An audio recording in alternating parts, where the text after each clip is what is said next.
Eudora Cabiria, pour ses 100 ans, reçoit un Master d'Or pour couronner des années d'engagement dans le monde de la culture en Guyane.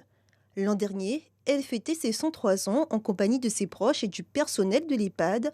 Un hommage en musique. Raymond Charlery chantait pour l'occasion. Aujourd'hui, c'est avec émotion qu'il apprend la disparition d'Eudora Cabiria. C'est encore une étoile de toutes mes grandes dames de la culture qui nous a quittés. Eudora, j'étais souvent chez elle. J'allais souvent chez elle parce que chez elle, c'était un musée, un véritable musée. Elle faisait plein de petites choses. Elle faisait beaucoup de petites choses, des petits paniers, des robes, des tenues. Et en dehors de ça, quand j'allais très souvent avec ma guitare, et on avait l'occasion de... Je l'écoutais chanter, je l'accompagnais. On a eu l'occasion de faire différents petits rendez-vous comme ça. Et c'est une dame que j'admirais parce que c'était la douceur guyanaise.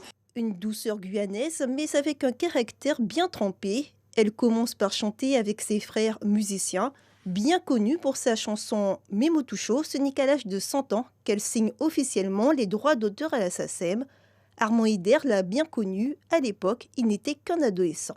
En 1948, nous sommes partis à cette colonie de vacances aux îles du Salut, et elle était animatrice et j'étais dans son équipe d'animation en tant que colon, participant. Je n'avais que 12 ans. Passionnée de chansons, elle répondait à toutes les invitations et surtout aux concours de chant on appelait ça les radiocrochets dans la ville de Cayenne, quand on faisait la fête de Cayenne par exemple le 15 octobre, et elle répondait pour se mesurer aux autres. Son anniversaire était le 10 mars dernier. À 104 ans, Eudora Cabiria n'est plus, mais elle fait définitivement partie du patrimoine musical guyanais avec sa célèbre chanson Memo Toucho.